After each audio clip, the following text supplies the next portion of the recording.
This ain't a regular love, babe. It's that waking out your sleep with me massaging your feet, yeah. It's that anything you want, I'm only here to please you, yeah. Baby, you're in my command, yeah. Your kiss sends me a shot of dopamine. Oh no, I never had an interest in love until I met you. And I don't know if it's real or is it just a phase I'll go through, but I feel that it's true. We don't need no labels, babe. What we got is something different. We don't need no labels, babe. Lady, we don't need no labels to show that what we have is something special. For sure, for sure. I don't feel it's a one night stand. No. It's that look you in your eyes, make love in paradise. A one night stand. It's that sweep you off your feet, give you everything you need. That's what I'm feeling. It's that don't pick up the phone, cause we wanna be alone. And I never thought I'd feel this way, then you came along and proved me wrong. Oh no, I never had an interest in love until I met you. And I don't know if it's real, or is it just a phase I go through, but I feel that it's true. We don't need no labels, babe. What we got is something different. We don't need no labels, babe. Lady, we don't need no labels to show that what we have is something special. For sure. Since you came in my life, I see so clear now, yeah. You're so special. No need for labels.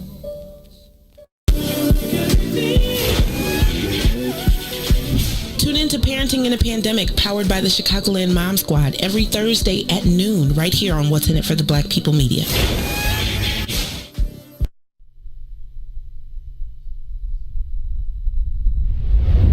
Come all the way with me.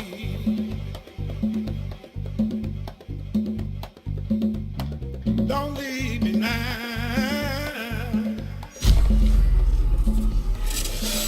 Church Chicago's Power Hour. Yeah. I'm your host, Angie Mims, and Terrence Keys, TD, a.k.a. Terrence Daniels. do you believe that God's going to turn it around? I got to. Yeah. Why? Why? Because he's did it before. Come on. And he'll do it again. Yes. And you can do it again. Yes. Come on here. Come on, I better leave that alone. Somebody calling you right now, Somebody Lord. calling you right now, Lord. If it ain't one thing, I better go. God's going to turn it around.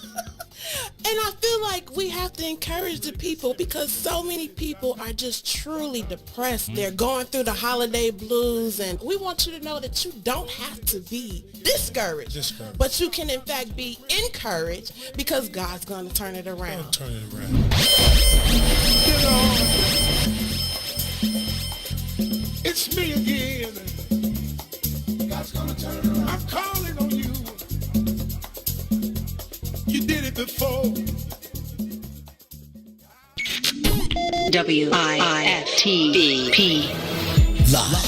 Live from your studio. You're listening to Book of Dawn. Book of with Dawn Milhouse.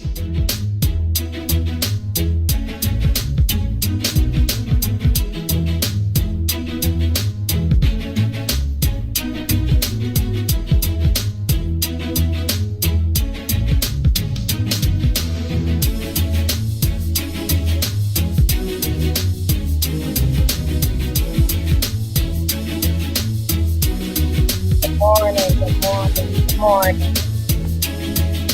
Good morning. Good morning, good morning. Good morning. Good morning, good morning, good morning. Hey, oh Donnie, oh Donnie.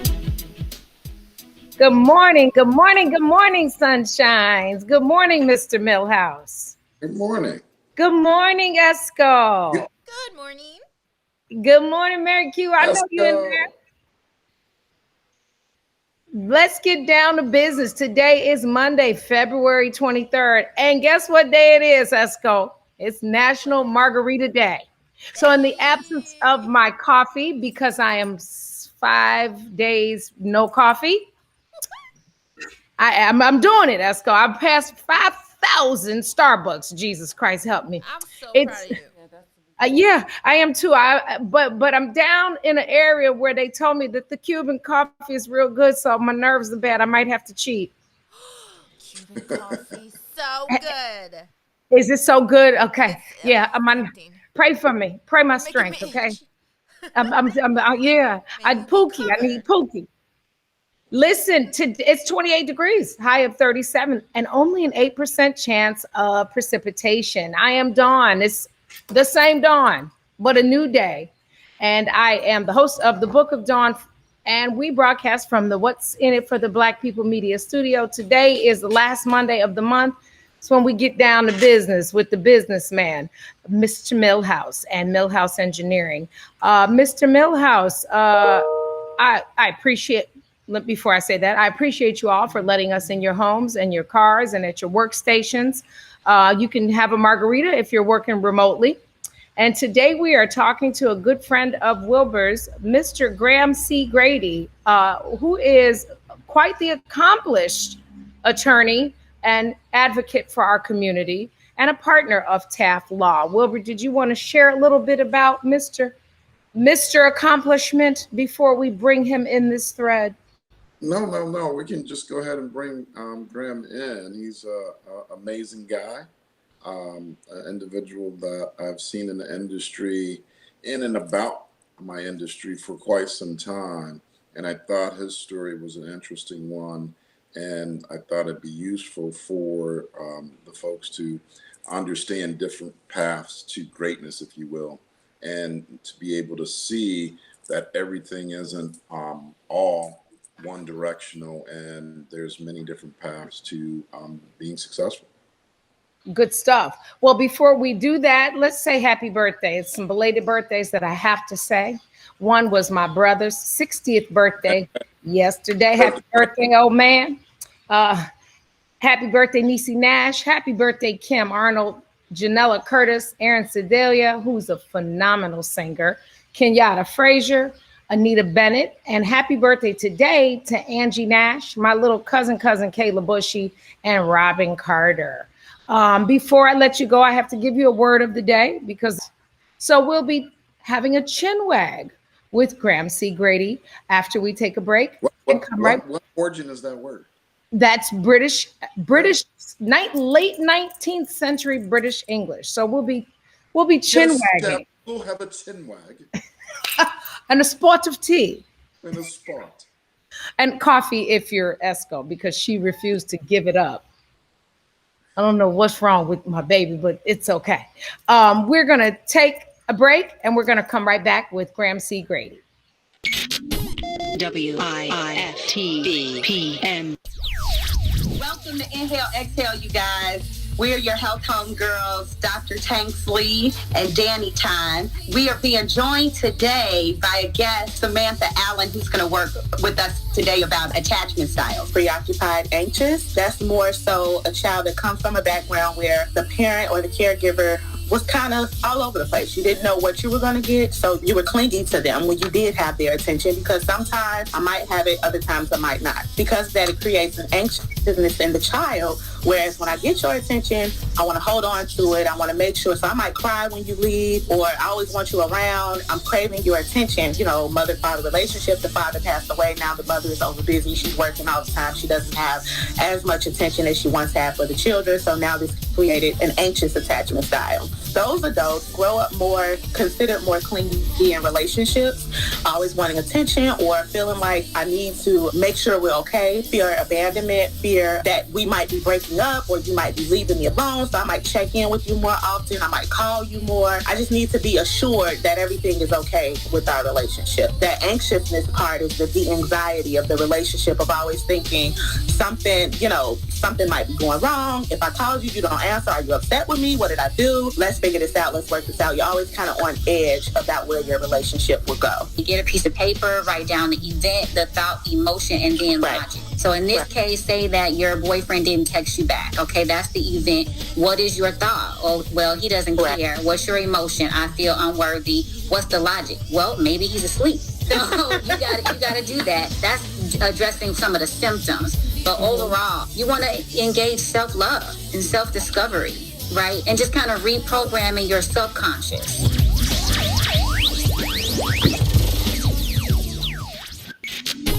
WIFTBP. Live from your media studio. You're listening to Book of Dawn. Book of Dawn with Dawn Milhouse.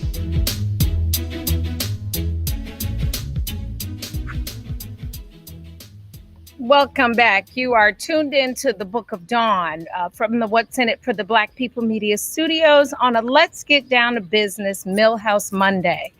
We are joined, of course, by the co-host of this particular segment, Wilbur C. Milhouse, CEO, chairman of Milhouse Engineering and Construction, and Graham C. Grady, a partner with Taft Law and a fierce advocate for equity and justice in our city, from the planning to the defense and publishing of necessary information to make certain that there is reciprocity for people of color. Welcome to the Book of Dawn, Mr. Grady.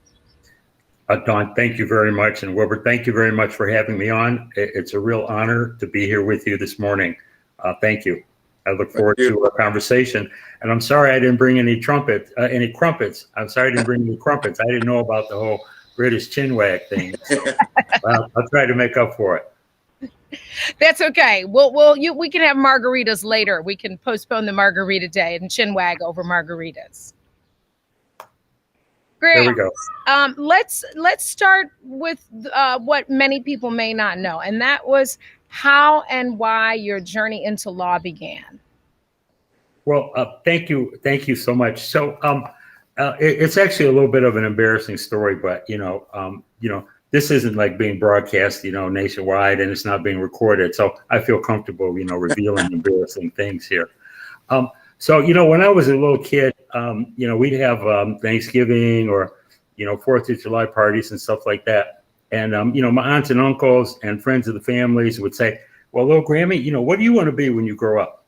And I was never satisfied with the, astronaut, policeman, fireman kind of an answer. And I would say, I don't know. Well, as you might imagine, that did not go over well because people were like, oh my gosh, Lil Graham has no ambition. He's going to be a failure. We can't be having this in our family. But then I noticed that my Uncle Ben, Ben Duster, who was a wonderful lawyer and civil rights advocate, and my Uncle Henry, who was also an attorney, I noticed that people would listen to them. So they'd be having a conversation about politics or business or what's going on. And when Uncle Ben would speak up, it was like those old E.F. Hutton commercials, it's like, okay. And when Uncle Henry would speak up, people would really listen. And I'm like, Uncle Ben and Uncle Henry are lawyers. So there must be something there. And so then I would start answering that question, when, my aunts and uncles would say, I'd say, well, I want to be a lawyer. Oh, well, that's very good. So good. We don't have to worry about little Graham. So I guess it's, I'm sort of joking around on and Wilbur, but I guess it's a way of saying that I recognize from an early age that attorneys are people who are respected and are viewed as people who have, influential opinions. And although I was a little kid, I said, I think I want to try to go there. So I don't think I've made it there. Hopefully in the course of my career, I might get there or maybe help some younger people get there. But that's really why I wanted to be a lawyer. the other part, and this is way too long of an answer, was when I was in elementary school, I had horrible handwriting. They used to call it chicken scratch. So my second grade teacher, my third grade teacher told my parents, well, you should have him write at in the evening when he finishes his homework, just have him practice his writing. Mm-hmm. So the book my parents gave me, Leonard Grady and Mary Grady, may they rest in peace, was a book called it was called Great Negroes Past and Present. Great Negroes Past and Present. So they gave me the book and they said, just open it up anywhere you want and just copy what you write. So my parents were very smart because they realized that in addition to just copying what I was seeing to improve my penmanship, maybe I'd absorb a little bit. When you read about Harriet Tubman, when you read about Harry Belafonte and his civil rights, when you read about Sojourner Truth, when you read about Ralph Bunche, when you read about Martin Luther King, when you read, and on and on and on. So I really thank my parents. Maybe it was a good fortune that I had chicken scratch because it got me exposed to a lot of great Black leaders, contemporary and historical, some of whom were lawyers. So Dawn and Wilbur, I apologize. I'll try to keep my answers a little bit shorter, or otherwise this is going to go on till midnight. So, let's start here. Let me just tell you that story now has been broadcast across the world because we are a global station, and we are recording you. So, so I'll never live down my bad handwriting. But that's okay. My husband happens to have chicken scratch as well. So his name is written in cursive and it looks like Wisham, all just with all three names and the third, it looks like initials. So I understand that that's what happens with smarter people. Wilbur, did you want to jump in and ask Graham about? Absolutely. Good morning again, Graham. Thanks for coming. Let's do the Chicago thing first and foremost. What high school did you go to? Where are you from? And then we'll jump into some of your educational background, and then we'll jump into your profession. Okay, Wilbur, I'm happy to answer that. And again, thank you very much. You're one of my heroes, and I'm going to answer your question, but I hope your viewers recognize how unique and wonderfully successful your company is and your family. Okay.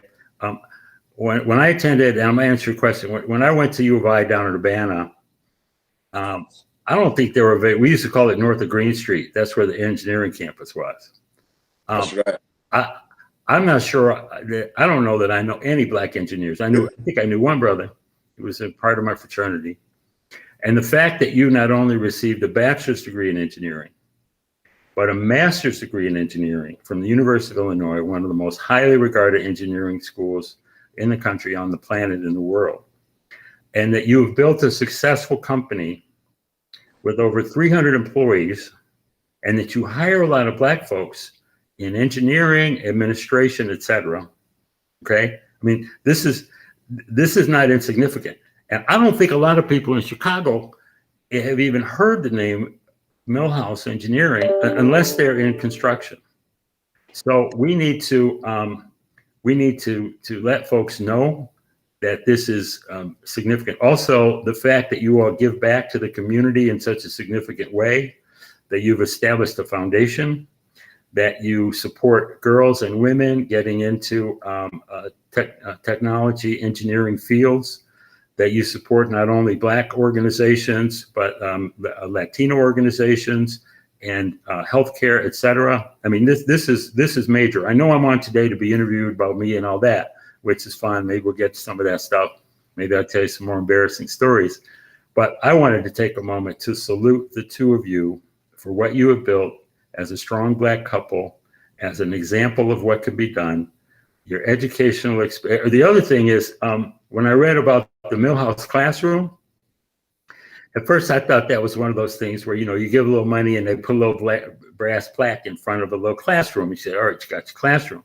Well, then I saw that this is a major, significant, technology-rich part of a whole engineering suite, that the Milhouse Civil Engineering classroom needs to be renamed the Milhouse Technology Cutting Edge Laboratory, Civil Engineering, Granger Engineering. So I think it's wonderful what you all have done. Also, the fact that you take time out of your busy schedule to have a program like this is just a testament to your contribution back to and uplifting the African-American community and beyond. So I really am grateful to the two of you for what you are doing, what you have done, what you continue to be. Also, everybody should know, Wilbur didn't tell me to say all that. He's probably mad at me that I said all that. I've actually never had the pleasure of meeting Dawn. So Dawn, it's a pleasure to meet you, albeit virtually. But your company is amazing. The one other thing, and then I'm gonna stop. When I went online to read about your company, I knew about the engineering part, sort of, but the construction, international, the one I loved was the snow removal, right?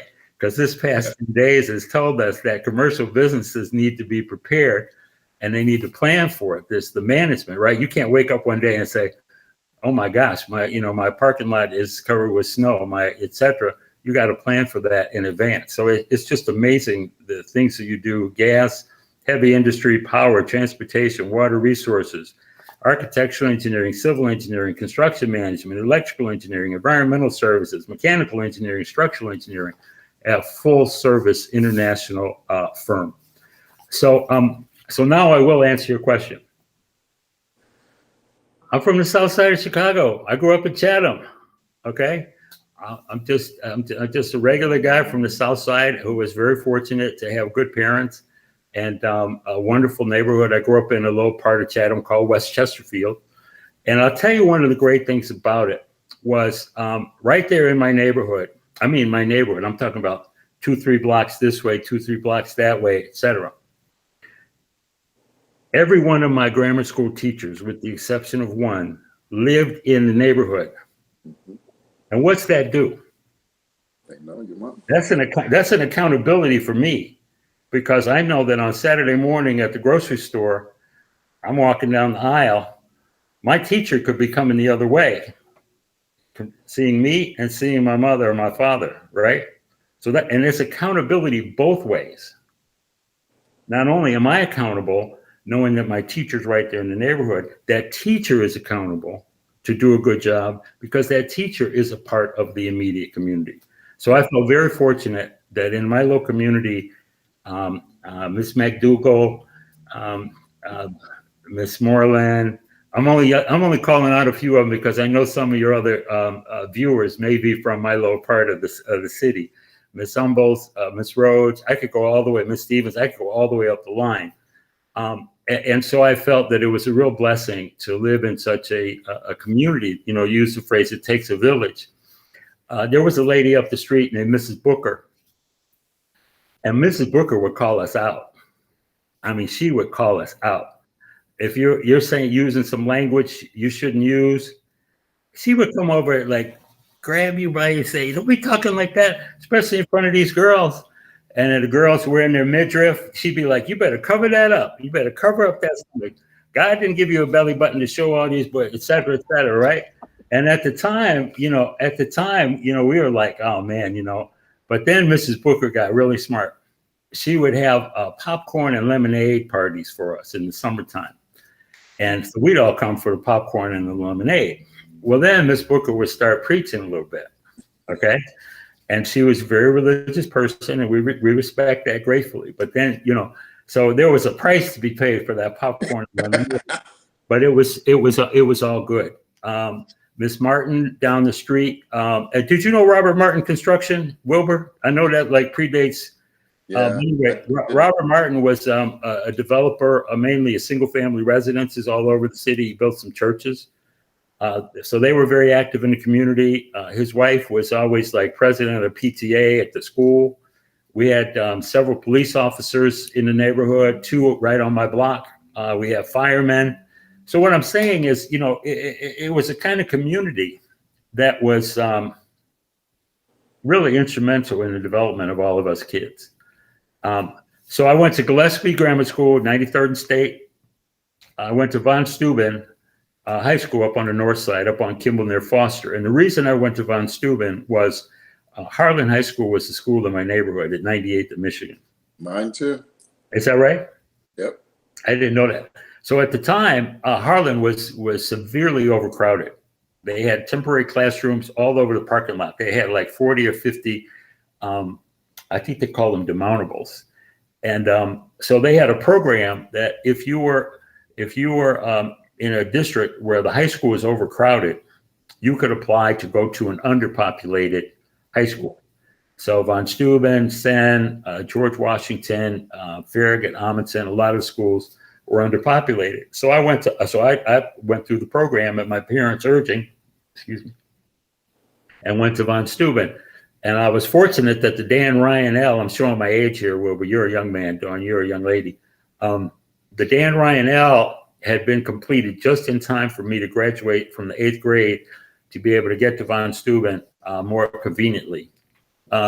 So Von was overall a very good experience. It was a small high school. There were only like 1,000 students. The classes were very small. It was racially integrated. It was like a little United Nations. And then I went down to University of Illinois, Urbana. I was there a couple of years before you were over. Yeah. And I really enjoyed being down at U of I. I was very active in student government. I got myself elected to the University of Illinois Board of Trustees as a student trustee.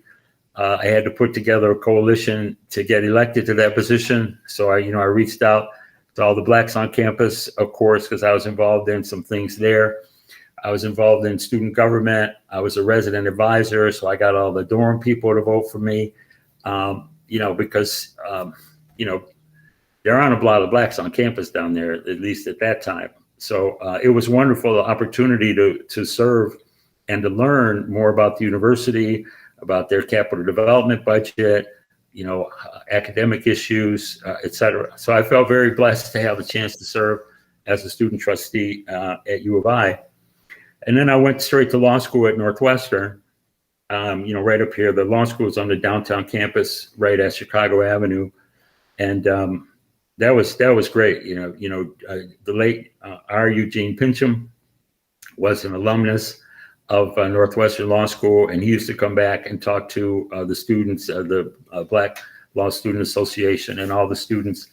And he was a great example, of what could be done. Harold Washington was a graduate, and we know that story. I actually just posted up on Facebook this morning about the re-election of Harold Washington in 1987. A lot of people know the story about 1983 when he won, Bernie Epton, Before It's Too Late, and everything like that. But a lot of people forget about what happened in the 1987 re-election. So what happened in the 1987 re-election was, in the primary, former Mayor Jane Byrne ran against Harold Washington to try to reclaim the mayoralty. And she lost. Harold Washington won the primary. Daley ran too. Then, what's that? I said Daley was in that race too, wasn't he? Daley was in the race in 83. Okay. And the way Harold got in 83 was he had 3 candidates. Yeah. And Byrne and Daley split the white vote, which then, like a parting of the Red Sea, created opportunity for Harold Washington to win. But you're right, Daley did run, but that was in 83. That was 83. So back in 87, Washington beat Byrne in the Democratic primary, and then Ed Verdoliak created a new party, the Illinois Solidarity Party, and he ran heads up against Washington, and Washington won. Washington got like about 660,000 votes, and Verdoliak got less than 500,000 votes. So Harold Washington got reelected for his second term. But a lot of people forget that second, that reelection in 87 was no cakewalk. It was not automatic by any means. But that's ancient history. I would imagine a lot of your younger viewers are probably rolling their eyes at me saying, why is this guy going back to this ancient history that doesn't matter anymore? We got issues today. We got, all kinds of issues. We got Breonna Taylor, we got George Floyd, we've got, crises small and large. So I'm sorry about that trip down.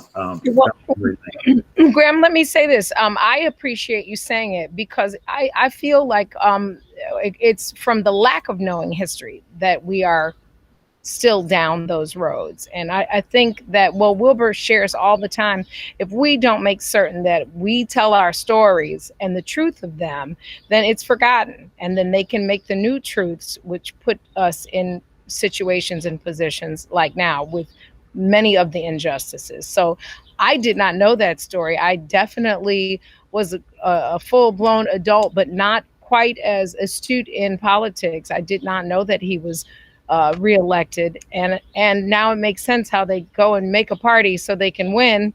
That's a whole nother conversation. You can just make a party. So I'll make a What's in It for the Black People Media Party, and then we'll have the next mayor. I do want to ask you though, Graham, you mentioned something that I think is so valuable, that your teachers lived in proximity to you. I know that in Chicago public schools right now, many of the teachers are not from the communities. As a matter of fact, I've spoken to some newer teachers, and they put them in areas that are so strikingly different from their upbringing and their education. It is difficult for them to communicate outside of education with those students. And I'm curious as to the work that you've done in municipalities and government. Are those issues ever addressed for our city and our state so that we can so that accountability piece is still present? You know, Dawn, that's a great question. I believe that there is a city residency requirement for CPS employees, for teachers, as well as administrators. But I think that's where it ends, you know, and I don't know how else you might, how else you might do that. It would be wonderful if a lot of teachers lived in the very same neighborhoods in which they taught, elementary school, high school. But I don't know how you achieve that. I don't know how you achieve that now. So I just feel very blessed that as a part of my upbringing, and we just took it for granted. It's like, kindergarten teacher lives there. I've kind of already gone through it, but we were very fortunate in that regard. Also, it seemed like when I was a kid, it was very rare to see a moving van. It was very stable. On my block, I can only remember two families ever moving the whole time through my childhood. So it was very, very stable, very homogeneous, very sort of consistent neighborhood. The other thing I want to mention, and this is a little beyond, Wilbur, what you asked me in terms of where I'm from. So I was born in Bronxville. I was born at Providence Hospital. My sister and my brother were born at Providence Hospital.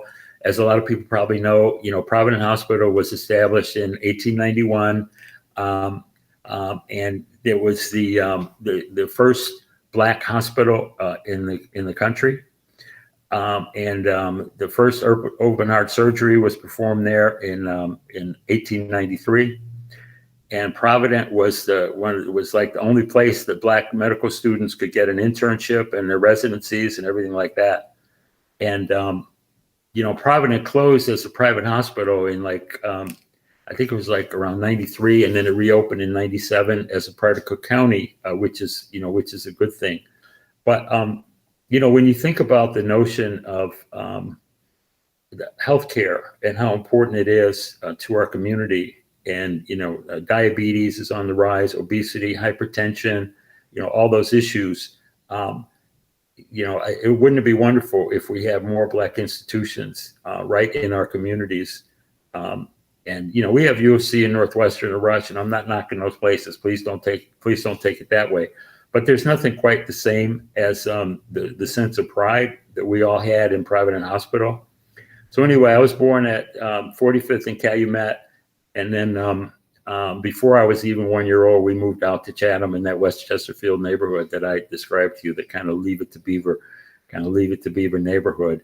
But I wanted to tell you a little bit about my parents and my grandparents, if I could, and I won't take too much time here. So my father's family, the Grady's, came up to Chicago in 1921. They had been in Springfield, Illinois before that, and in Evansville, Indiana before that, and in Kentucky before that. My great-great-grandfather served in the Civil War. He's buried in a military cemetery in Chattanooga, Tennessee. He was mustered into the U.S. colored troops, or the USCT, U.S. colored troops. I got all the records. And just before, and only lived for a matter of months until he died from pneumonia. He was a cook in the U.S. colored troops. So I'm not trying to say, he had a rifle and he was killing the Rebs. It's not all that kind of glory story. But somebody had to cook for the troops, and he died of pneumonia, leaving a widow and 4 children. He was 38 when he got mustered, which is old when you think about it. He was 38 years old when he was mustered into the service. He was a slave. He got brought from his plantation. They put a scooper in his hand and said, your indentured servitude now consists of you being in the U.S. colored troops. And so the reason that I mentioned that story is, what was that great Denzel Washington movie about the what? Yeah, Glory, which is wonderful and is based on a true story, and that's fantastic. But a lot of what isn't told is that the Black people who served in the Civil War didn't have guns and muskets in their hands. Okay, were not on the front lines. They were forced into it as a part of their indentured servitude as slaves. Okay, and some of them died in service. So I got the gravestone and everything. His name was Armstead, which is a beautiful name. If I ever buy a boat, I'm gonna name it Armstead in honor of my my great-great-grandfather. Wow. So anyway, if I buy a boat, remember that Tidy Boat commercial with the guy in the little plastic boat? That's gonna be about the kind of boat I'm gonna get. Boat like about this big. Anyway, so that is a part of my history. That's a part of my Springfield, Chicago. Now, my mother's side is a different story. My grandfather and my grandmother emigrated here through Ellis Island from Barbados, like a lot of people coming from the Caribbean islands looking for a better opportunity. So I have that paperwork. They came over in 1921 on the SS Vasari, Vasari. I have the little manifest with my grandmother's names and all my aunts and uncles. Okay. So the reason I tell that story is sometimes when I wake up in the morning and I want to pull the covers back over my head instead of getting up. Okay. So I hope a lot of people can relate to that. That's probably a little more true than you want to hear, right? It's not every morning you jump, oh, great, I'm a lawyer and I'm going to get to go do some great things. Sometimes you wake up and you go, oh, man. So this is what happens in my head sometimes, all right? And this is called too much information. And Wilbert, you're going to regret having invited me if you haven't already. So this is what happens in my head. Sometimes I wake up and I say, man, the man is out there. I got to work for this nickel. And, like my aunt used to say, if you're Black, you got to work twice as hard to get half as much. Yeah. Feeling like a victim, et cetera, okay? The other half of my brain says, this is America. You have an opportunity. You get what you work for. Get up and get on it. Okay? So forgive me, right? I know you're all going to say, Graham, this program isn't meant to be mental health counseling for you. There are professionals that can help you with that. But where I'm going with this is, I think a lot of people in our community focus on the fact that we are have been, are currently, and likely will be discriminated against. Okay, and we are victims of racism. We are victims of healthcare systems that are inadequate for our needs. We are victims of some educational systems that are sometimes inadequate. And I don't mean to criticize Dr. Janet Jackson. I love Janet Jackson.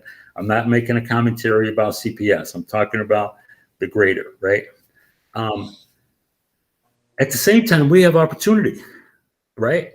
And we each have to look, we owe it to ourselves. We each have to look within ourselves and say, get up and get on it. Okay? I was listening to the radio yesterday and there was this rabbi on the program and he said that there's a saying called, be a blessing to others.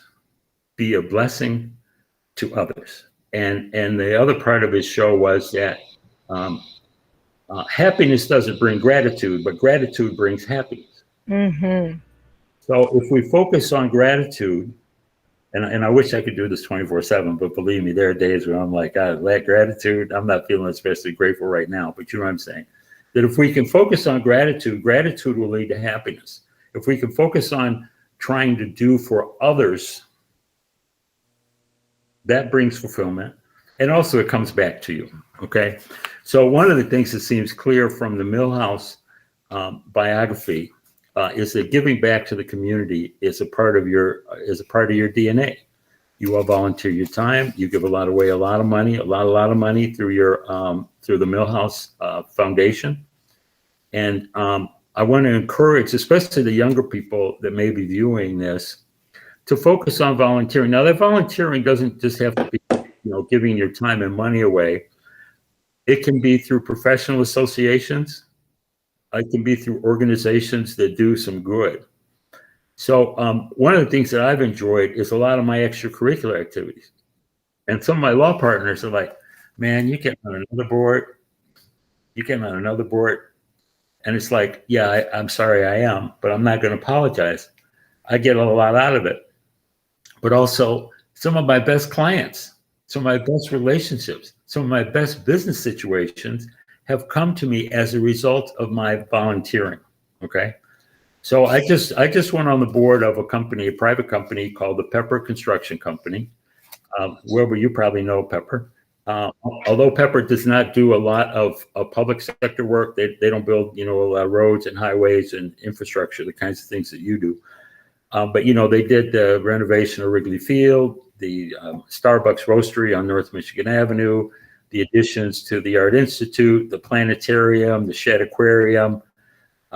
They helped Marshall Fields after the flood, the Merchandise Mart. They built the Purdue University, U of I, all kinds of different things. Well, the way that opportunity first came to me was as a result of my being very active in the American Bar Association, where I got to know an attorney there. And later, by coincidence, he and I were law partners at the same firm, and I worked on some projects with him. So I can sit here today and tell you with great certainty, my appointment recently to the board of directors of the Pepper Construction Company, 97-year-old company, very well regarded, 1,000 employees, that opportunity for me would not have come but for my volunteer activities, as well as my, trying to do a good job as a lawyer working with this gentleman. So I want to encourage these young folks out there. It's not just about, what's in it for you and I got to do this for me. It's like, what are you doing for others? What are you doing for the community? And hopefully your motives are true. But what I'm trying to say is, even if they're not, opportunities will come back to you through your volunteer work. So one more point about volunteerism. So, DEI, diversity, equity, and inclusion. Every board and committee I'm on, DEI, diversity. Since the George Floyd killing and the Breonna Taylor killing, it's like really galvanized attention around that. One of the things that I'm doing on every board that I'm on is saying, fine, we can do the DEI thing, trying to get more Black people on the board of trustees or on the board of directors. We can try to make sure our programs, focus more on the needs of the Black community, Latinx community, disenfranchised people. But where I'm trying to get them to focus, in addition to those two important things, is how they spend their money. So a lot of these institutions have a big endowment and they have a big budget. Yeah. So I say to them on the endowment side, who's investing your money? Why don't you use some African-American owned fund managers? Yes, they need to meet their benchmark. They need to have a certain, assets under management. They need to have been in business for a little while. I said, focus on the money. If you really want to help the Black community, get more money to the Black community. I said, and how are you spending your money? Right? You got this big budget. Every month you're hiring people, you're buying supplies and equipment, you have contracts, rental services, etc. I said, let's sit down and go line by line through your budget and see where there are opportunities for you to hire Black folks. And so sometimes I get a little bold. I say, fine, you have a nominating and governance committee. Let them go to work. I mean, I'll help try to find some more Black people to be on the board, but we got a lot of people focused on that. I'll help, but that's cool. I said, you got a lot of smart people on your program side, right? And I know a little bit about your program and I'm happy to help, but let the program people figure out how our programs can serve the Black community better. I want to talk about the money, where you're investing it and how you're spending it. Well, show me the money. Nothing at all, Graham. Thank you, Jeremy McGuire. You saw the movie. Yes. Listen, I'm glad you said, I'm glad you mentioned that, because when I was doing research on you, I saw the different, you've worked in healthcare, in commercial and residential, in manufacturing and industry. And so that was actually going to be a question of this, how, as you are deciding to choose the boards that you will serve and the organizations that you will serve, how do you make certain that they give back to the community? But you answered that before I had an opportunity, which is good, because that was many people don't realize that you can use those seats really as a position of power, not to just be on a letterhead. But you stated it very well.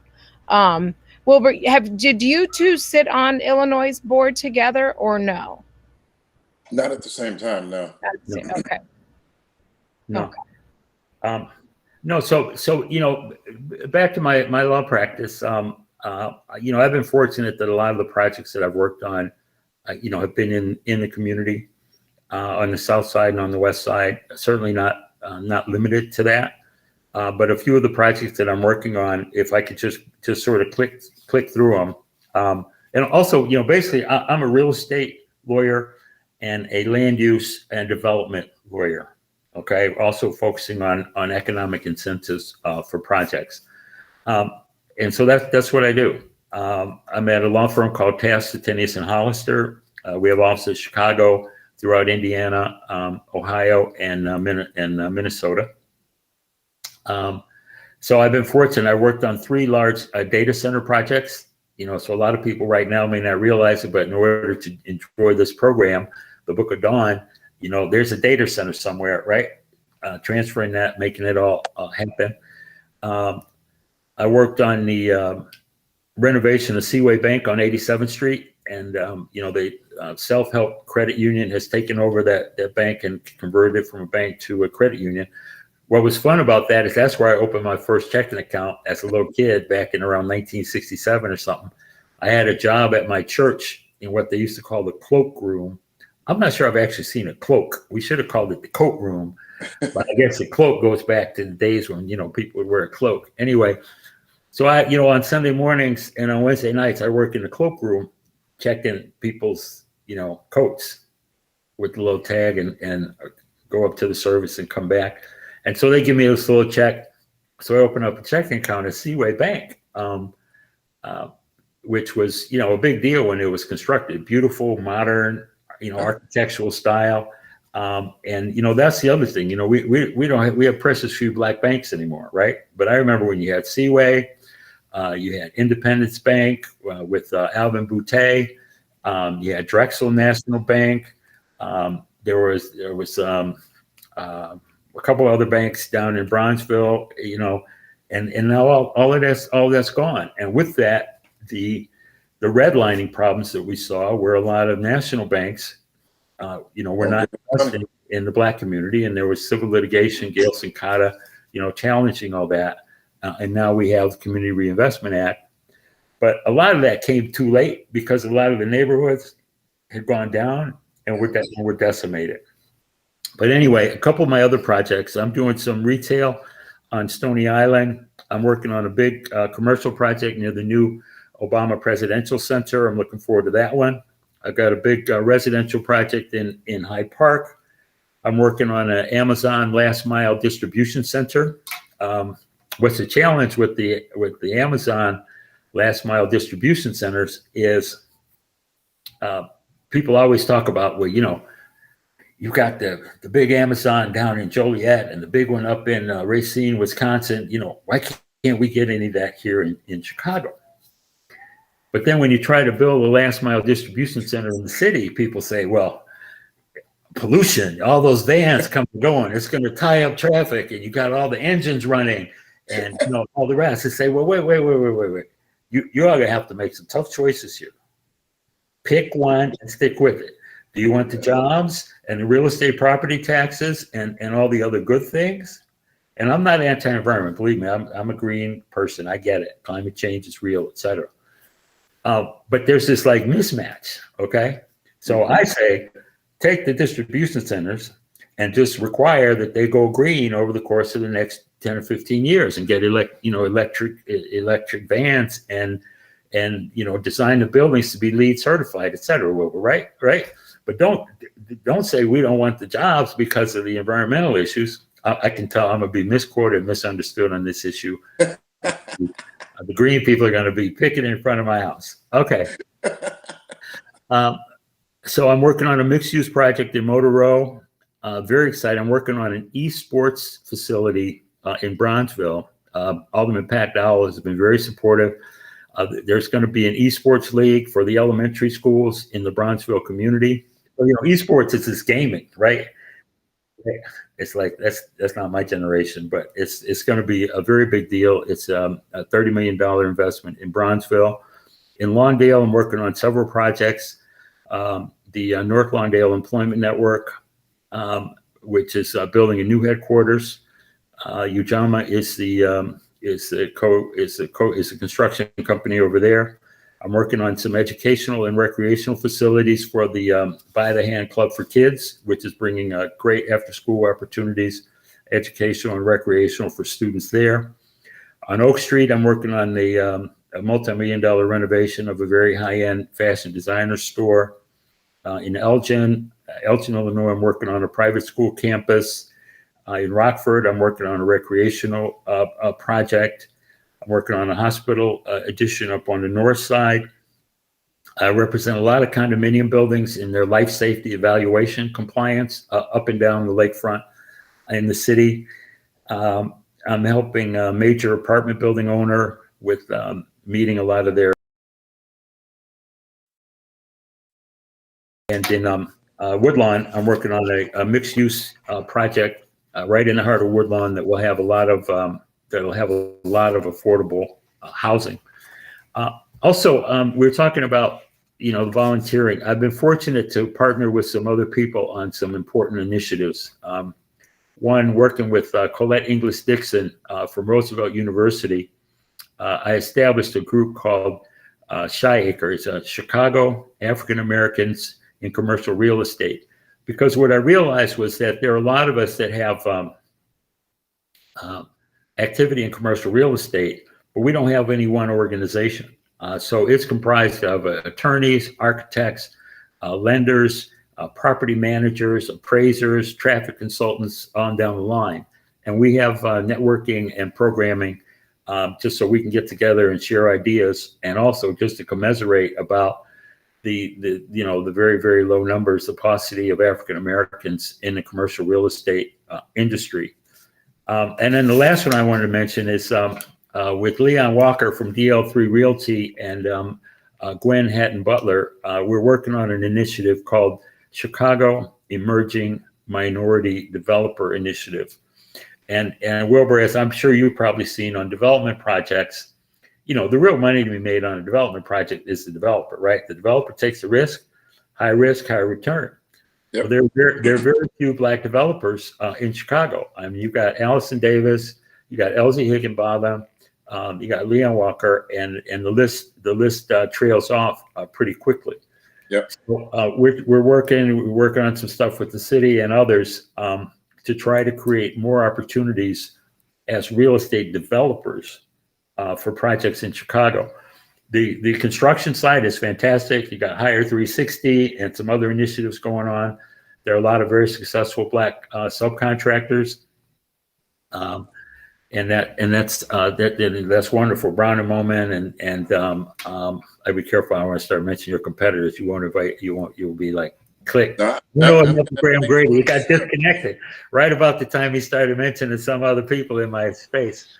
But anyway, we just all need to continue to pull together, to share information, to collaborate, and to try to make the pie bigger for a bigger slice for us.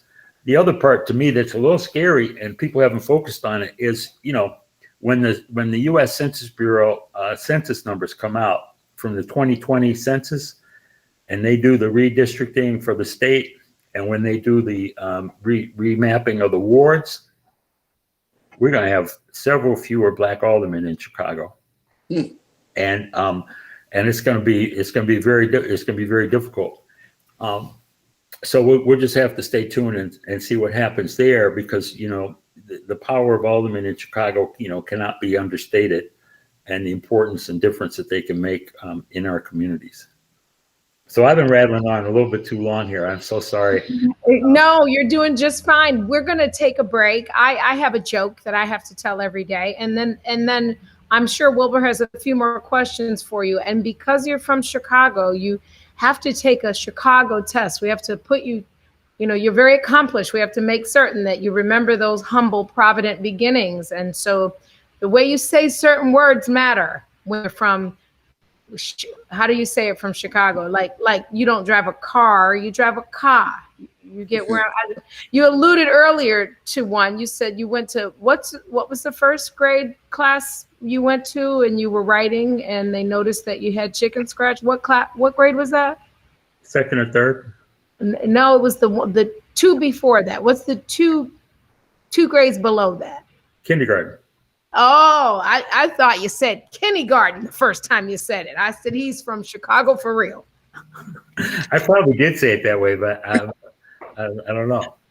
That's okay. You're from Chicago. We're going to take a quick break and we're going to come back. And actually, I'd like to ask Graham about the lack of representation in the cannabis, his thoughts on the cannabis space that we just recently experienced. But we're going to take a quick break. Grab your margaritas, grab your coffee, stay with us. This is the Book of Dawn. Let's get down to business. Remember, if you have a good business idea or you need help with your business, you can send an email to greatideas@milhouseinc.com. And somebody is on the other end of that email, literally a live person from the actual United States that speaks your language, that is willing to get some help for you in that process. This is the Book of Dawn. Stay tuned. We'll be right back. Shot o'clock. Boys, step shot aside. o'clock. The Book of Dawn, Monday through Friday, 9 a.m. to 11 a.m. on What's in It for the Black People Media.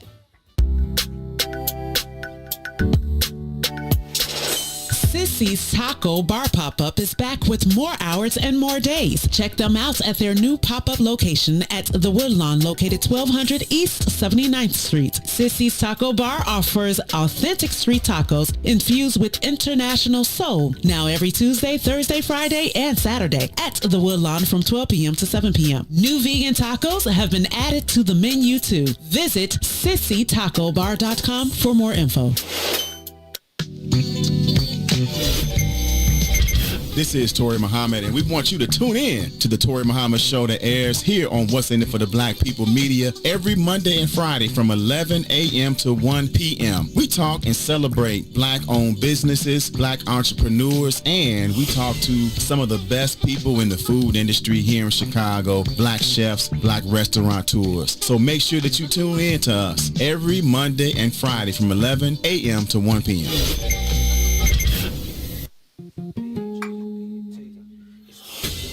Peace, everybody out there. What's going on? This is Eugene McIntosh, one half of the illest independent sports media outlet in the whole entire land, the Bigs. Check me and my player partner Terrence Tomlin, aka T-Tom the Great, out every Monday, Wednesday, and Friday from 1 to 3 p.m. on What's in It for the Black People Media Network.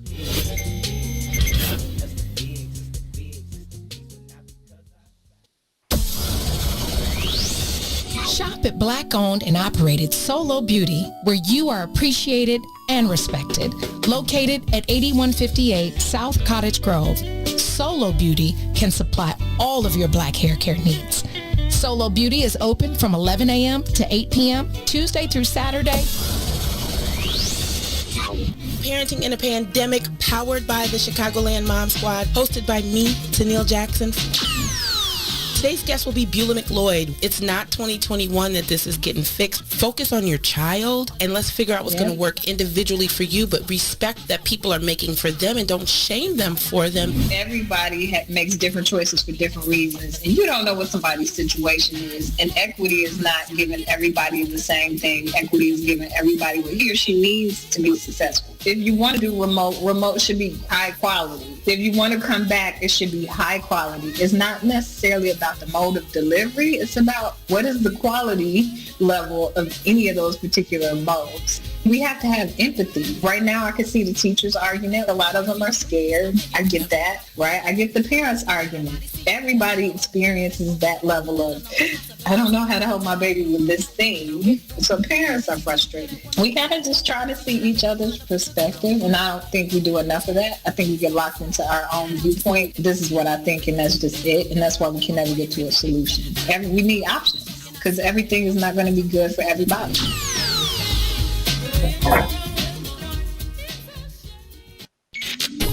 WIFTVP.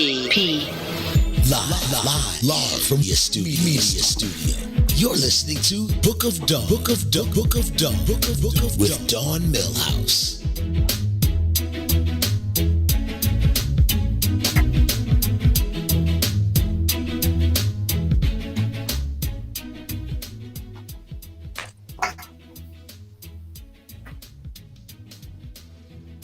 Dawn, you're back. Hey, Graham, can you hear me? Yes. Can you hear me? I can.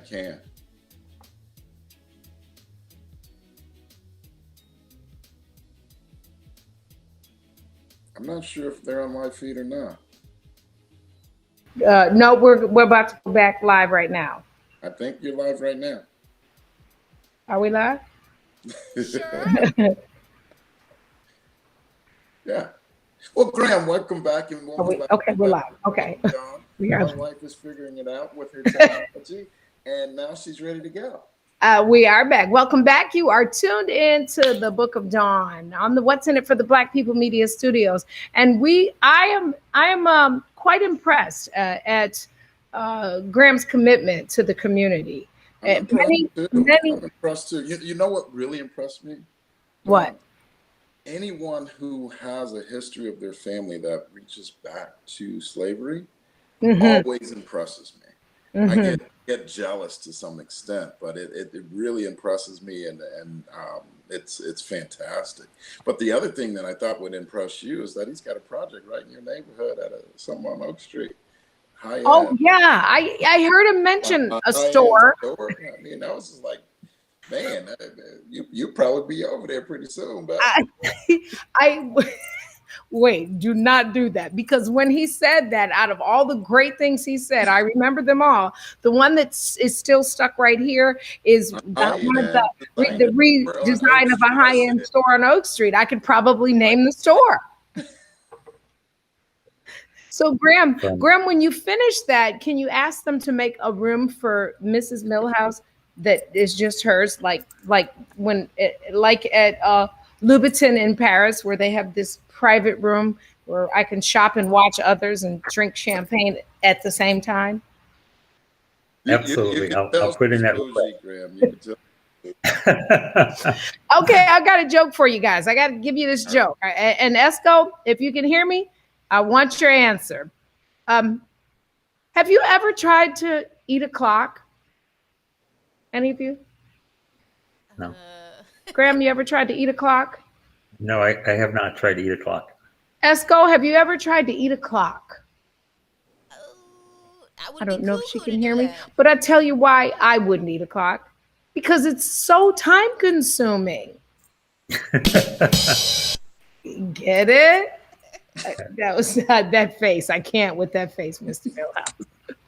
Okay, that's my jokes are the best dumb jokes in the world, and so I have to share the love with people. Did you get that one from Mac? I did not. Uncle Mac did not sponsor that one today, but it is time consuming. Imagine. Okay. Anyway, Graham, can we talk about the lack of equity in the cannabis spaces with you? If I don't know if any of them are your clients, so I don't want to step on any toes, but I've represented a couple of the cannabis clients, and I'm happy to talk about it. Of course, I won't reveal the identity of my clients, and nothing that I say will reflect on them. But I mean, it's a problem in terms of the equity. I mean, I'm not sure if that's where you're going, but it's a real problem. So I'll let you ask the question, but I certainly, am happy to have a dialogue about the issues. Wilbur, would you like to pose that question? We were so eager. I think for me, we as a community, me as in myself, we're so eager to have been promised to be able to have a voice and that there was going to be fairness in the process, only to realize that we were left out of that process. And so I'm certain I have many friends that were in the application process, and all of us were sorely disappointed at the end of that process. And so I just want to get your opinion as to if that will change. Will there be a real opportunity for people of color in the cannabis industry in the state of Illinois? I share your frustration.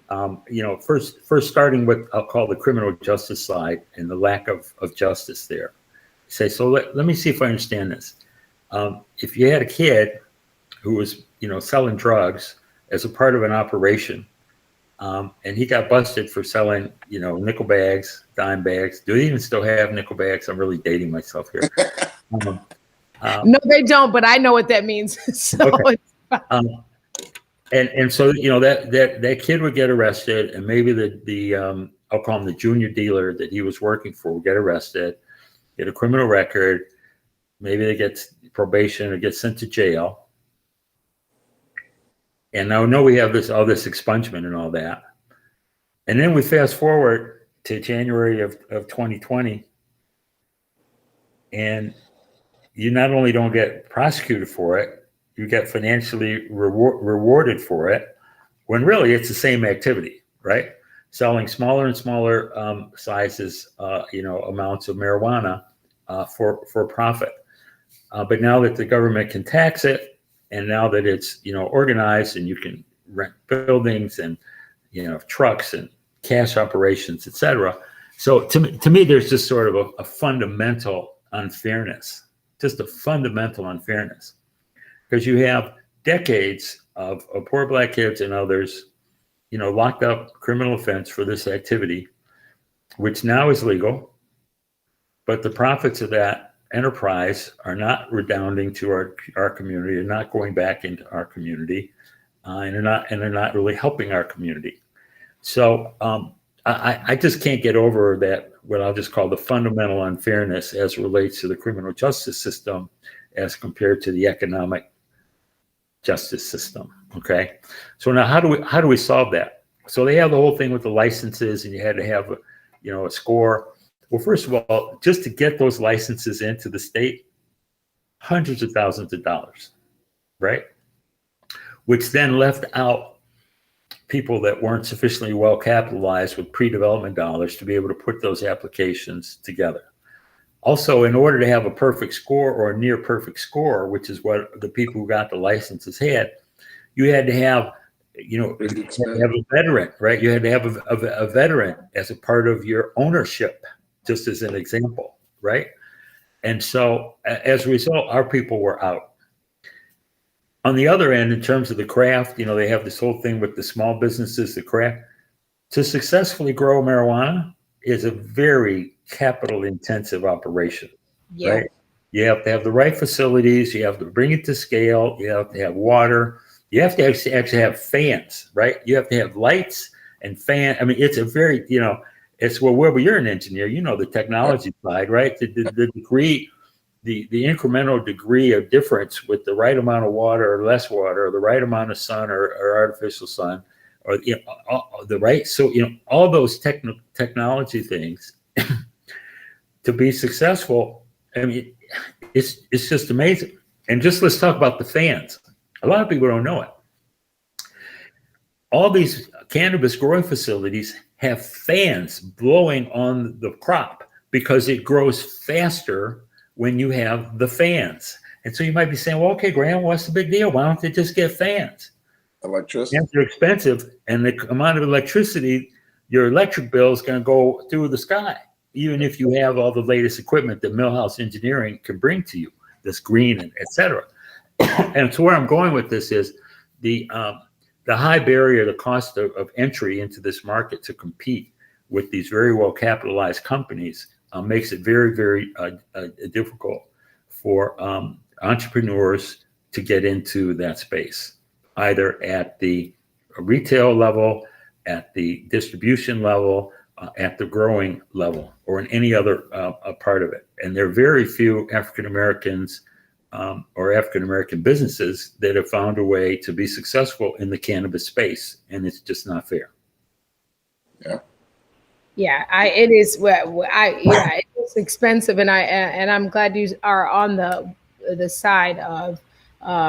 It was like the big letdown because a lot of people got excited about the opportunity, and so I am hopeful that maybe they will change that process moving forward for that and for gaming, because I think gaming sits in the same space.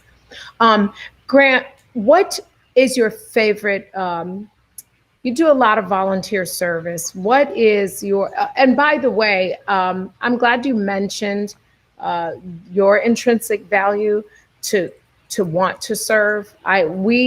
Our board of directors had a really intense conversation a couple weeks back, and we just were trying to determine the different motivations for people to serve, whether, what essentially is their love language of service. And I have for weeks now been trying to create a parallel to love languages and love languages of service. What is your love language? What drives you to serve? So, I wish I could tell you that I had just one of my boards is my favorite, but I have a couple, and I'll explain why. So one of my absolute is probably my number one is I'm fortunate to be a trustee of the Lloyd A. Fry Foundation, and the Fry Foundation grants about $8 or $9 million a year to organizations in Chicago that focus on education, arts education, employment, and healthcare. And what I love about the organization and the grants that we make is they're at the grassroots street level, making an impact through organizations, frequently are Black-led, but not all Black-led or Latinx-led, but they have a real impact in the community. Two of our more recent initiatives, one coming out of the Breonna Taylor and George Floyd murders, and that's what I refer to them as. People say shootings, deaths, killings. I call them murders because that's what they were. They were murders, and people Absolutely. like that word because it is. It's truthful. It's too truthful. Right. They were so anyway. We started at the Fry Foundation an initiative to get some. They're pretty small grants, but to 15 organizations that are hard hitting in the community, trying to make a difference in the lives of people that are suffering from the circumstances that led to police brutality, underserved communities. So organizations like My Block, My Street, My Hood. And Jamal, I can't think of his name. I'm sorry, Dawn. I'm a little nervous being on the program. Jamal Crawford, I believe is his name. Yeah. And organizations like that. And so we were able to, very rapidly identify organizations and get some money out to encourage these organizations to do more directly in the communities. Also, a couple years ago, we started an initiative in response to the rampant gun violence in our community, and through it's a race equity justice initiative, trying to help on the gun violence initiative. The other reason I like it is just to read about and to be involved with our program officers and other directors in directing money to organizations that are making a difference. It keeps me grounded in the problems that real people in our communities have, because I work in an office building downtown, right? Like Milhouse in a big fancy skyscraper. My law firm's in a big fancy skyscraper. And so it keeps me grounded in where I come from, Bronzeville, Chatham, in the communities, because I know that there are serious issues and challenges that those neighborhoods face. So that's one, the Lloyd A. Fry Foundation. Two is I'm on the board of the Shriver National Poverty Center.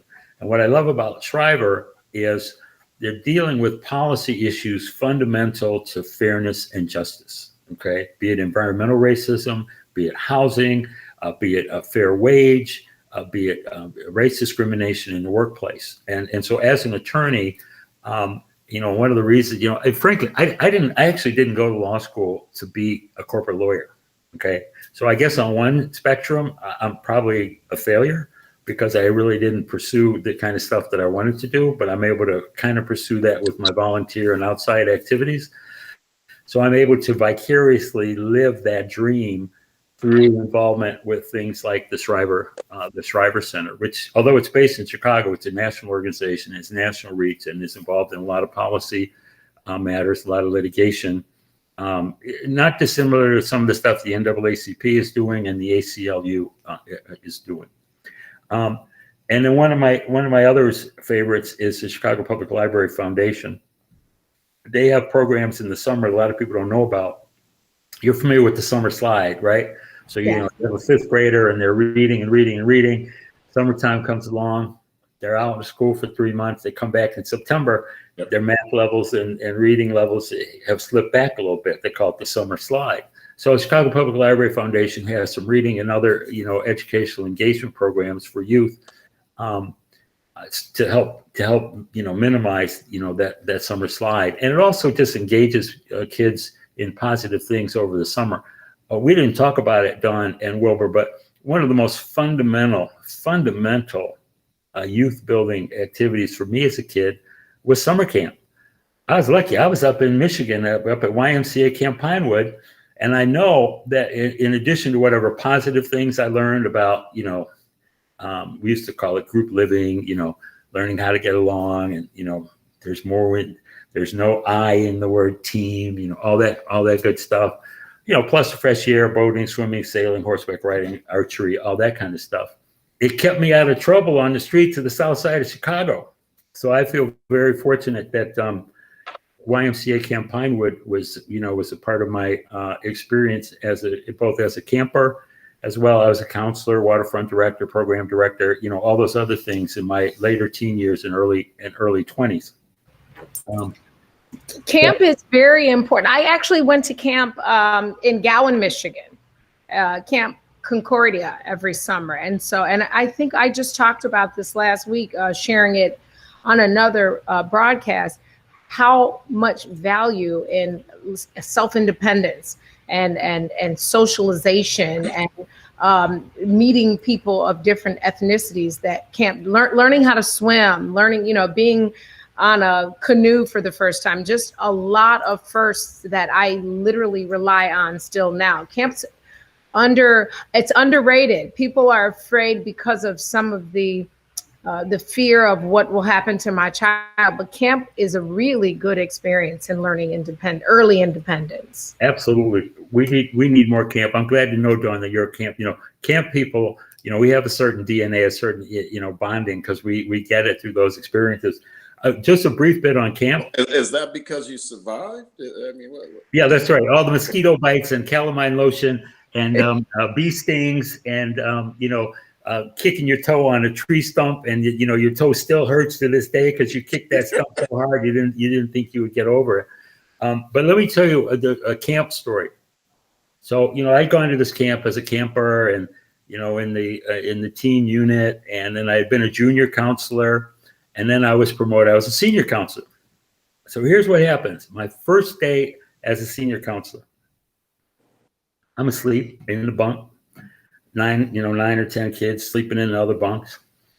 And the camp bell went off. Ding, ding, ding. 8 o'clock in the morning, time to get up. So I hear the bell ringing, and I turn over and pull the sleeping bag back over my head. Oh, man, if I don't get up, these kids won't get up. They won't get the teeth brushed. They won't get down. And, man, I'm going to be in trouble. Gone. In that instant, I learned the definition of responsibility. I can still remember it to this moment, the way I felt. Boom.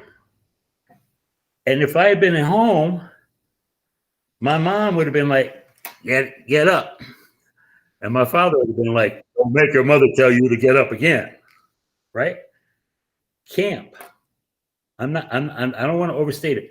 In that instant, I understood responsibility, self-reliance, and ain't nobody there gonna tell you again. Ain't nobody there gonna tell you again to get your black ass up out of bed and get these kids moving. Sorry, am I in trouble for swearing on the internet? Not on this. Hey, I've been good today. I didn't want to curse in front of him. It was company. But now that I know our camp language, we speak the same camp language, then I might throw a few in before we get done today. Yeah. But no, because it carried you through independence in high school, and then it carried you through those hard days in college. We've all had those days where you're like, are you kidding me right now? It's snowing and I don't have any boots and I'm not going to class, because there was no online class back then. But that independence and self-sufficiency that you learn at camp, because you have no option. Yes. Your mother's X amount of hours away and she is not going to come get you from camp. She's going to tell you to figure it out. There is so much value in camp. The other thing is, I made a lot of mistakes in camp. I am not gonna list those here on your program. I'm not gonna list those here. Now that you know it's recorded. But what's great about camp in terms of making mistakes as an adolescent is you're in a safe environment where the impact and ramification of those mistakes is limited and confined, and you can recover from those mistakes and grow from them in a way that may not be the same in your normal home, family, community, police, environment. So I made a lot of mistakes at camp. One of the mistakes I made, this was perhaps the most benign mistake. So one year I was a waterfront director. I'd gone through the Red Cross, life safety. I'd become a trained lifeguard, have my Red Cross certification.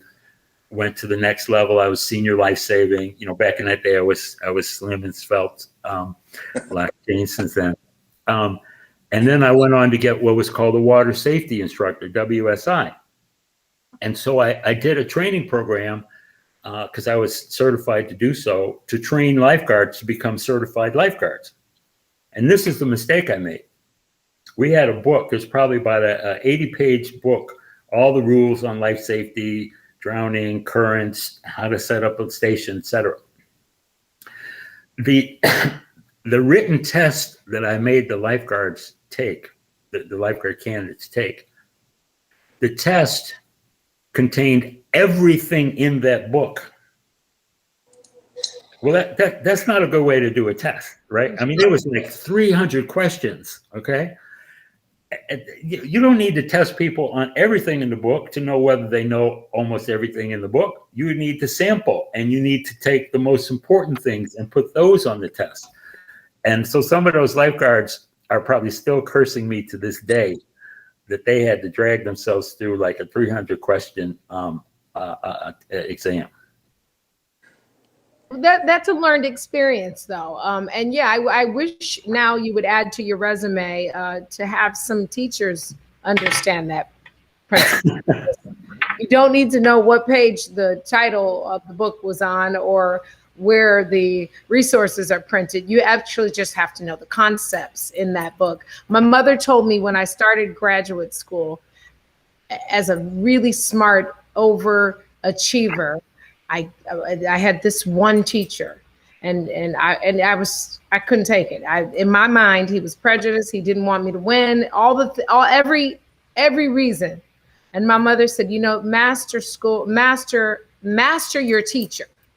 She said, graduate school, master your teacher and learn what your teacher's language is. Mm-hmm. And then go that. Don't master the subject, master the teacher, because every teacher is different and there's something different each teacher wants you to get out of it. And after that, I got a C in that one class, but everything after that worked well for me. Yeah, well, that's an beautiful concept. I use that a lot when I'm talking to various people and talking to them about managing their client and managing their boss, and that they need to understand how to actually get those individuals to work with them and to understand what they're looking for and understand how to get them to see what their needs are as well. But Graham, I wanted to jump into one piece really quick, and that was related to relationships. I know a lot of times we talk about our social network, and many people think how many Facebook friends you have or how many Instagram followers you have.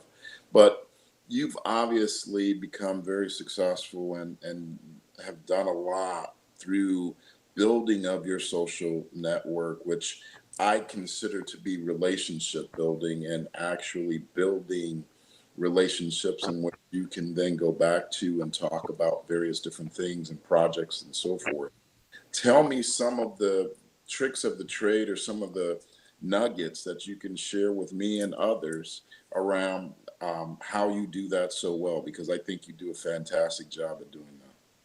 Well, Wilbur, thank you. I'm not so sure. Believe me, there are days I could give you a list of people who would say, I don't know if you want to put Graham on a good relationship. You'd probably move him over here with the medium or bad relationship people. But I understand what you're saying. I think it really just comes down to just basic humanity, right?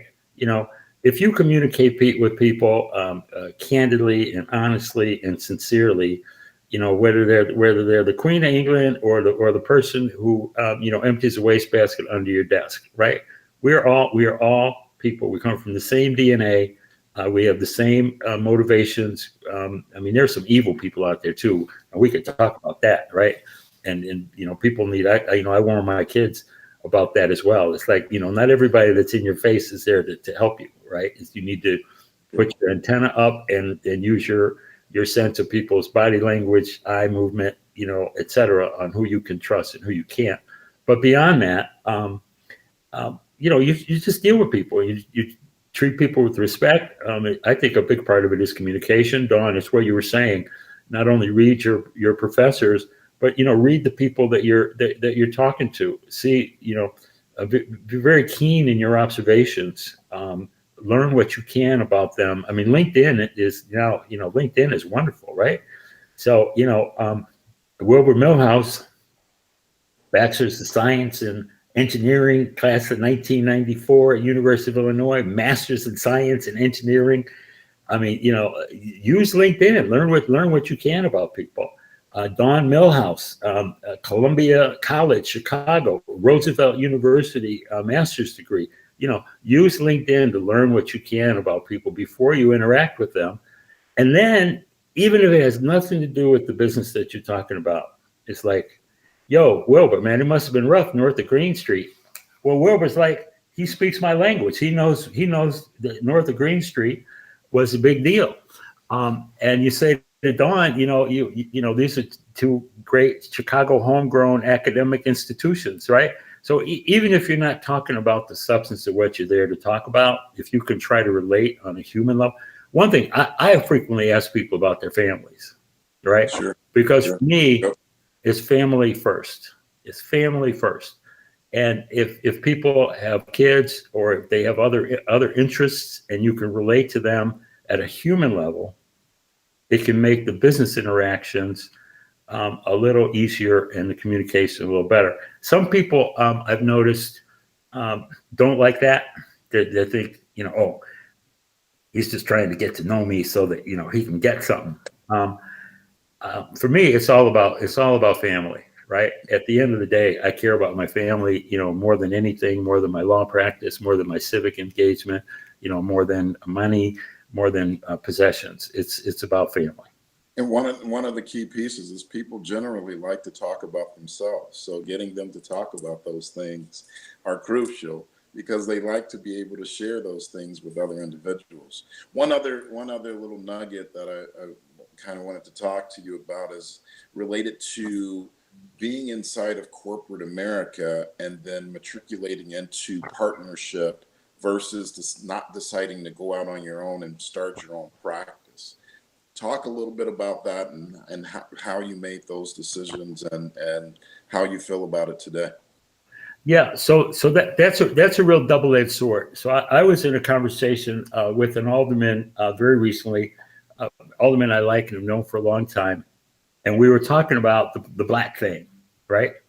And what this alderman was saying was, and we had the full conversation, so I'm going to summarize it. Say, on a project, an alderman can have can witness a quote unquote black law firm handling certain matters, where really a lot of the actual lawyering is being done by non-blacks at that firm. Or in my case, they could have a black lawyer who's actually doing most of the work. I still do most of my own work, but at a white law firm. Okay, and I'm not saying it's not like an even trade-off, but it's a part of it's a part of what's out there with this. So I've always been much more comfortable in an institutional setting. I'm not the entrepreneur that you are, Wilbur. Again, I admire you so much for what you've accomplished. I'm meeting that payroll every 2 weeks, coming up with some very, very, very big dollars. I don't know, man. I wouldn't be able to sleep at night. 300 people, but also I can tell the love and the heart that you put into your company. When I went on your website and I saw that at your family quote family picnic, when I first saw the link about family picnic, I thought it was going to be a bunch of Milhouse people and a bunch of Dawn's family people. But when I dug into it, it's like, no, family, these are the people that work at your company, right? And they may be engineering, they may be architectural, they may be environmental, they have different colored t-shirts. It told me a lot about your company and the fact that you had so many people come out, black people, white people, Latinx people, tall people, short people, skinny people, fat people, gay people, straight people, etc. I said, man, this guy runs a great business with a lot of heart. But it's it's still a challenge. A lot of white people assume that if you're black, you're only half competent. I mean, I'm just going to say it, right? That's very true.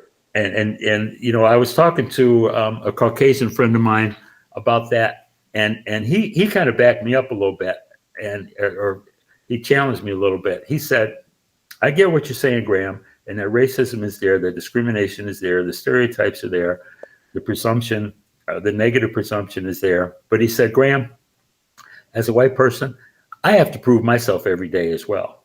People don't automatically assume that just because I'm white, I know what I'm doing. The first few words that come out of my mouth are important as well. I have to demonstrate to people every day that I know what I'm doing as well." So I'm not sure, Wilbur, where I'm going with that in response to your question. It's complicated. Sure. No, I appreciate the answer. Because there's various different paths. So I wanted people just to hear about the different paths to being involved in their different things. One of the pieces that I'm working on today, and when we always talk about inclusion and opportunity, and we talk about, hey, we're just as talented as any other race of individuals, is what's going on now related to the MBE certifications in the city and the net worth limitations that they have for individuals and the revenue caps that they have for MBEs, which are much, much smaller than anything that they have in many of the other states throughout the nation. How do you see things may be changing or unfolding here in the state of Illinois and the city of Chicago around those things now that we have a lot of awareness around inclusion and disparity. It's always been there. We've always been talking about it, but now there's more awareness. Do you think things will actually change around some of those rules that seem to disenfranchise us? Because when you talk about, hey, I'm just as smart as everybody else, or when I think you said your aunt and your grandma talked about, hey, you got to work twice as hard. I feel that way. And I often think many times we went to the same schools, we passed the same tests, we've hurdled all of the same challenges, but it seems like we still have to work feverishly hard just to be 20% of the 100. And do you see any of that changing in the rules anytime soon? It has to change. It has to change. Those caps have got to come off. I'm more concerned about the what I'll call the phony black businesses, right? Where they say it's a black business, but it really isn't. A conversation I've had with John Rogers, with John Rogers in the financial sector is, people are saying, well, John, Ariel is too large to qualify as a disadvantaged business. His answer is, you don't put a cap on Fidelity. You don't put a cap on JP Morgan Chase. You don't put a cap on, on the Vanguard. So I think those caps are ridiculous. Why should they punish Milhouse Engineering for being a highly successful company,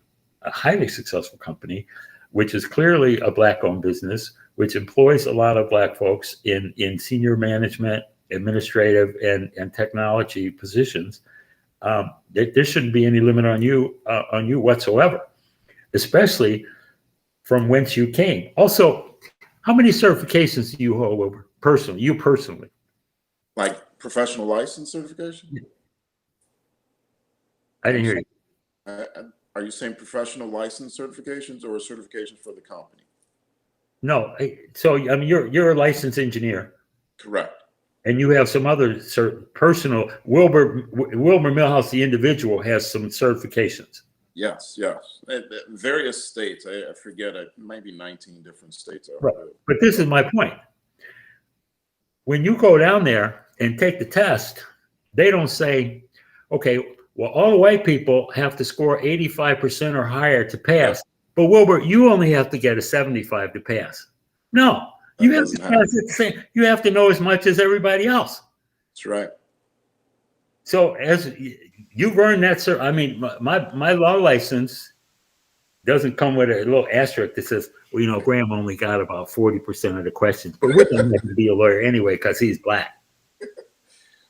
No, it didn't work that way, did it, Graham? It didn't work that way.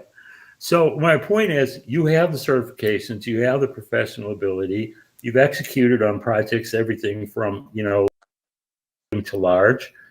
Why should there be a cap to say that you should no longer count as an MBE just because you've been highly successful? I think it's ridiculous.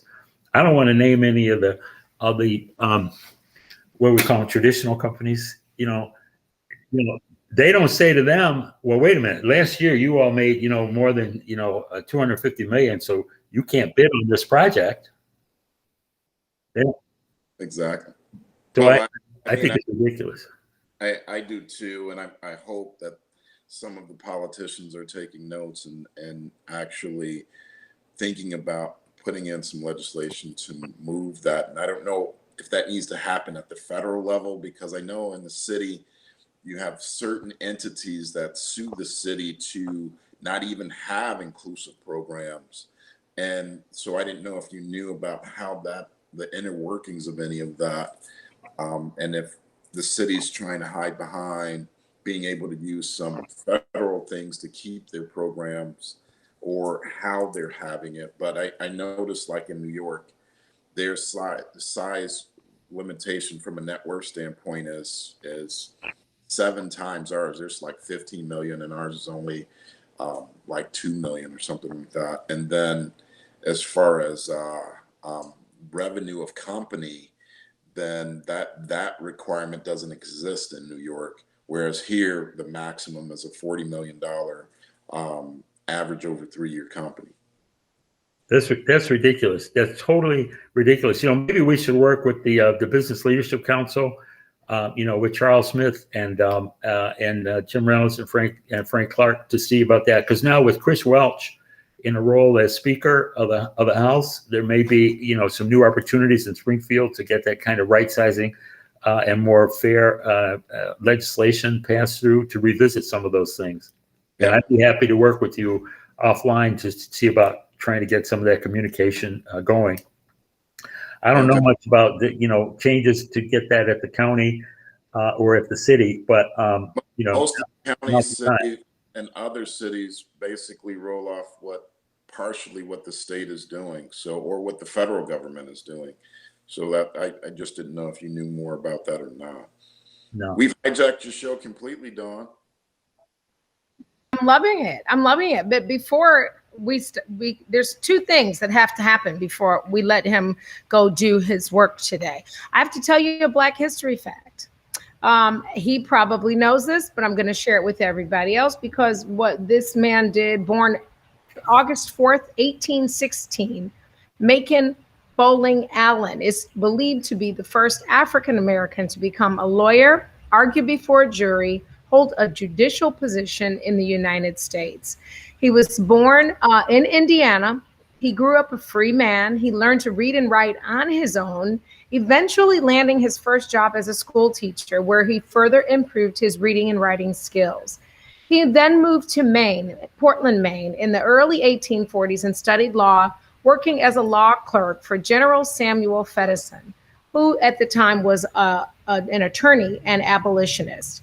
After passing the Marine bar exam, he was granted his license to practice law in Maine on July 3rd, 1844. He then became one of the first Blacks licensed to practice law in our United States. Although he was licensed, as you both just spoke to, he found it difficult to find legal work. Most people at that time were not willing to hire a Black attorney, and very fewer Blacks lived in the state. He then moved in 1845 to Boston, Massachusetts, walking 50 miles to take the bar exam because he could not afford the transportation to the site. Allen and Robert Morris together opened the first Black law office in the United States. Racial prejudice in Boston again kept them from making a living as an attorney, so he became a judge to supplement his income. After passing a rigorous qualifying exam for Justice of the Peace for Middlesex County, Massachusetts in 1848, he became the first Black in the United States to hold a judicial position, despite not being a U.S. citizen under our Constitution at that time. He then moved to Charleston, South Carolina, and after the American Civil War, to practice law, and was elected as a judge in the probate court of Charleston in 1874. He left us so that others like Graham could come and follow in his footsteps in June of 1894. So there you have it. How about that? That's amazing. I was unaware of that, gentleman. I appreciate it. The other thing I'm going to tell you, one thing I've had a lot of fun with this month, and I'm going to have to friend both of you on Facebook. I have posted up this month over 100 different people and incidents on my Facebook page for Black History Month.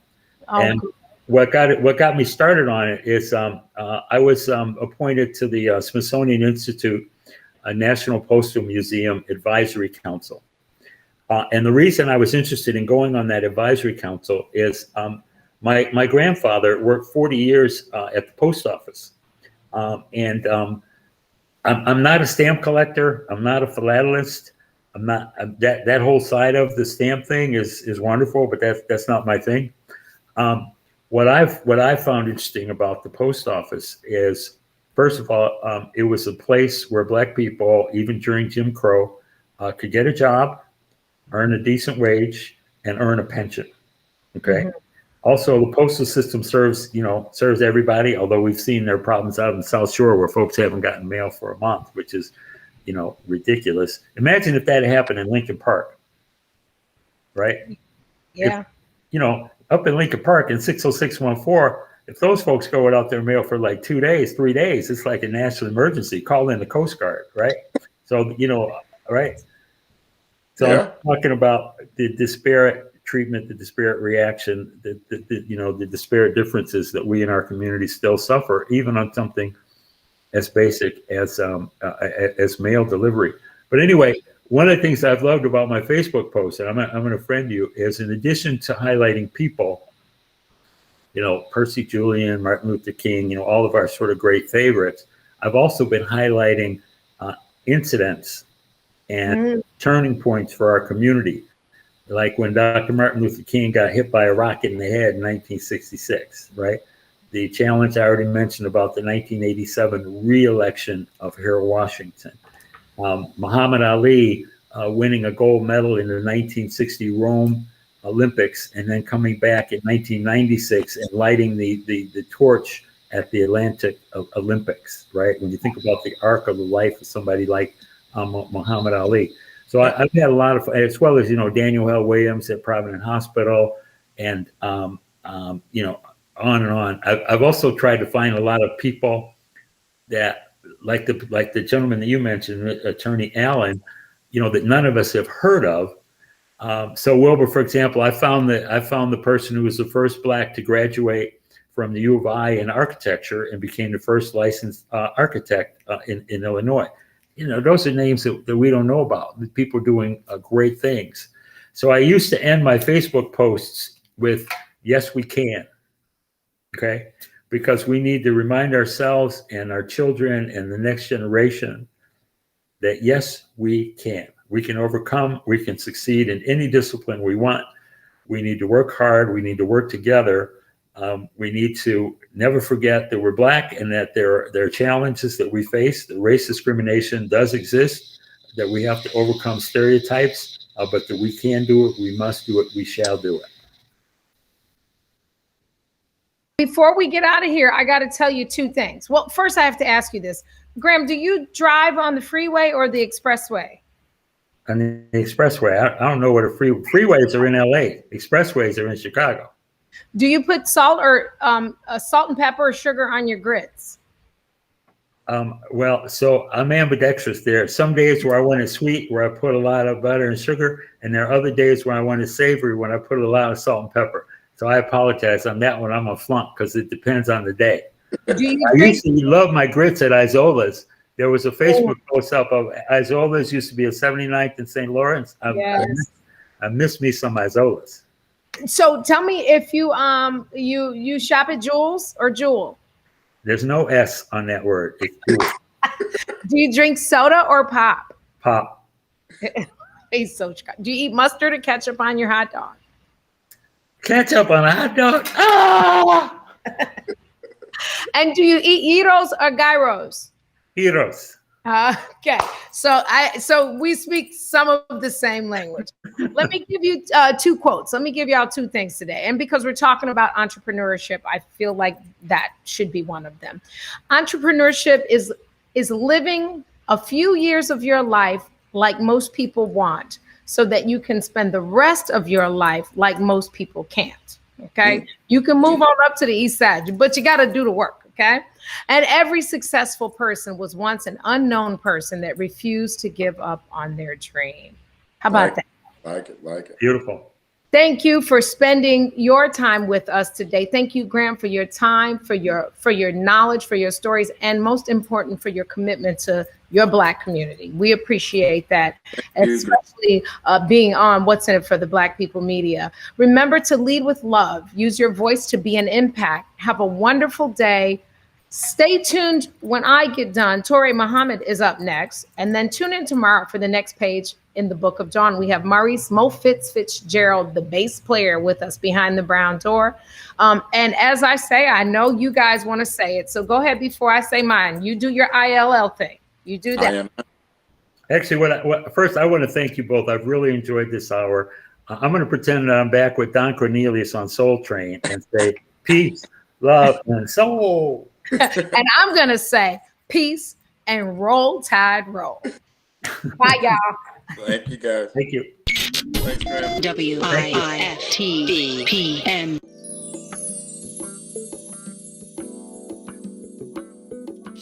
Oh, I got a mic in my hand, y'all.